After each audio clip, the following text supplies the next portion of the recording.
Hello everyone, how are you all guys? I hope you all are fine.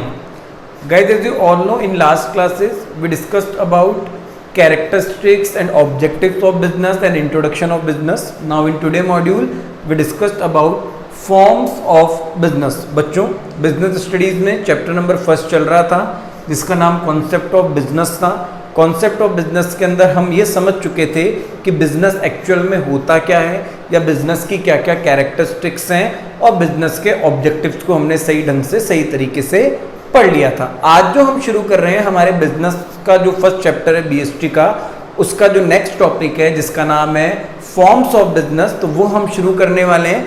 Actual में business बहुत सी forms का होता है बेटा, जैसे सोल ट्रेड बिजनेस होता है, पार्टनरशिप बिजनेस है, कोऑपरेटिव है, कंपनी बिजनेस है, हिंदू अनडिवाइडेड फैमिली बिजनेस है, तो बहुत सारे टाइप्स के बिजनेस होते हैं। तो उन बिजनेस की फॉर्म्स को ही आज हम समझने वाले हैं, सही ढंग से देखने वाले हैं कि क्या है और क्या नहीं है। तो आज बिजनेस की फॉर्म्स में से पहली फॉर्म को हम शुरू कर रहे हैं जिसका नाम है सोल ट्रेड।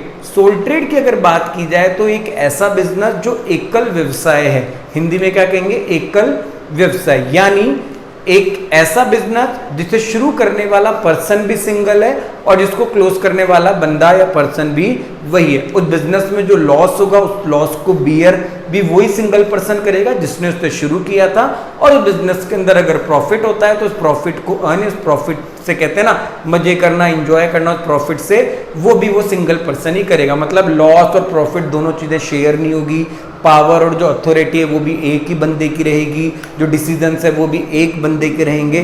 तो ऐसा बिजनेस जिसको सिंगल पर्सन शुरू करता है या सिंगल पर्सन उसे बंद करता है या सिंगल पर्सन ही उसको मैनेज करता है, उसका मैनेजमेंट या डिसीजन केवल एक ही पर्सन के पास होते हैं, ऐसे बिजनेस को हम कहते हैं सोल ट्रेड बिजनेस या फिर सोल प्रोप्राइटरशिप। सोल ट्रेड का दूसरा नाम क्या है, सोल प्रोप्राइटरशिप। एक ऐसा बिजनेस जिसमें मालिकाना हक, जिसके अंदर जो ओनर है वो केवल सिंगल पर्सन है और जिसका मालिकाना हक केवल एक ही पर्सन के पास होता है। क्लियर है बेटा? देखिए क्या लिखा है, is that form of business which is established by single person. ये बिजनेस की वो फर्स्ट फॉर्म है या फिर वो फॉर्म है जिसे केवल एक सिंगल पर्सन शुरू करता है। फॉर एग्जाम्पल मेरा नाम देवेश है और मैंने अगर कोई अकेले ने मिलके अपना कैपिटल अमाउंट, मतलब मेरे पास कुछ पैसा था, वो पैसा इन्वेस्ट करके किसी बिजनेस को शुरू किया है केवल मैंने अकेले ने, तो वो क्या कहलाएगा, आपका सोल ट्रेड या आपका सोल प्रोप्राइटरशिप बिजनेस कहलाएगा। जैसे फॉर एग्जांपल आप में से कोई भी एक इंडिविजुअल पर्सन है आप में से, और आपके पास कुछ पैसा है और आप अकेले मिलकर एक बिजनेस शुरू कर रहे हो, तो आपके बिजनेस का जो नाम है वो एक अलग चीज़ है, मगर वो बिजनेस की कौन सी फॉर्म में काउंट होगा, वो बिजनेस की सोल ट्रेड सोल प्रोप्राइटरशिप में काउंट होगा, जिसको शुरू केवल एक सिंगल पर्सन ने किया है। क्लियर है बेटा? A sole trade business is set up by one person with his own resources and bear all the risk of business। Single business, sole trade business, sole proprietorship business एक ऐसा business है जिसे एक बंदे ने अपने खुद के रिसोर्सेज से शुरू किया है, यानी उसके पास जो पैसा था उस पैसे से शुरू किया है, और bear all the risk of business, और उस बिजनेस के अगर कोई रिस्क होंगे, कोई नुकसान होगा, कोई जोखिम होंगे, उन सब रिस्क को और उन जोखिमों की, उन नुकसानों की भरपाई भी वो अकेला इंडिविजुअल पर्सन ही करेगा। क्लियर है बेटा?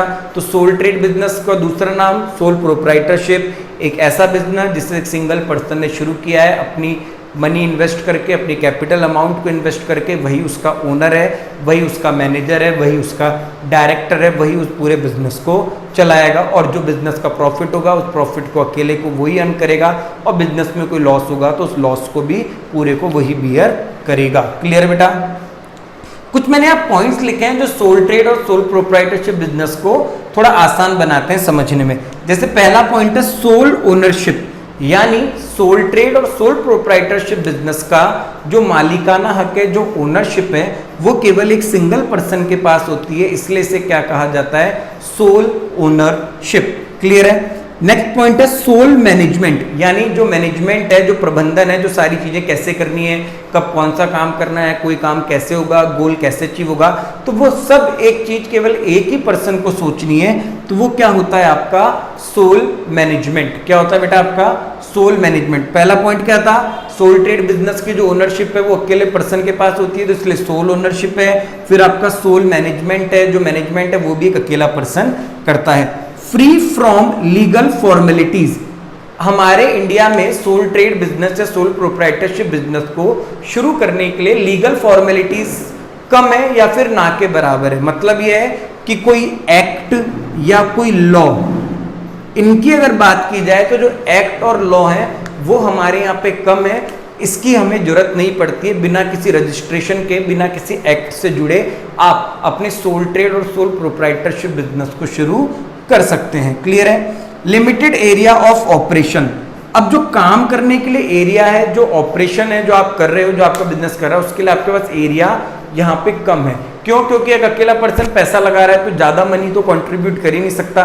तो जब कैपिटल अमाउंट भी लिमिटेड होगा तो जो ऑपरेशन ऑफ एरिया है वो भी क्या होंगे? लिमिटेड होंगे, आप दूर तक यहाँ पे नहीं फैल पाएंगे। फ्रीडम टू ट्रेड, यहाँ पे काम करने की आजादी है, फ्रीडम टू ट्रेड है।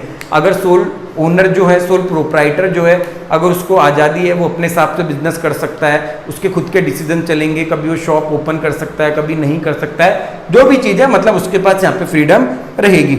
नो प्रॉफिट शेयरिंग, जो भी प्रॉफिट होगा उस प्रॉफिट को उसे किसी के साथ शेयर नहीं करना है, यानी जो प्रॉफिट है वो उसका अकेले का होगा, उसे किसी से शेयर करने की जरूरत नहीं पड़ेगी। Easy to start and and, एक सोल प्रोप्राइटर बिजनेस को शुरू करना और बंद करना दोनों ही आसान काम होते हैं। तो बिजनेस की जो पहली फॉर्म है वो क्या है? सोल ट्रेड यानी सोल प्रोप्राइटरशिप, एक ऐसा बिजनेस जिससे एक सिंगल पर्सन ने कैपिटल अमाउंट इन्वेस्ट करके शुरू किया है, वो अकेला ही उसका ओनर, मैनेजर, डायरेक्टर सब है। अगर कोई प्रॉफिट होता है तो उसको अकेला ही इंजॉय करता है, और अगर कोई लॉस होता है तो पूरे लॉसेस को वो अकेला ही बियर करता है। क्लियर है बेटा? यहाँ पे मालिकाना एक ही जने के पास होता है, मैनेजमेंट भी एक ही जने के पास होता है, लीगल फॉर्मेलिटीज़ की हमें इतनी जरूरत नहीं है, यानी किसी एक्ट या लॉ में रजिस्टर्ड होने की हमें जरूरत नहीं है। लिमिटेड एरिया ऑफ ऑपरेशन होता है, जब कैपिटल कम है तो लिमिटेड एरिया ऑफ ऑपरेशन ही होंगे। फ्रीडम टू ट्रेड, ट्रेड करने की आज़ादी है।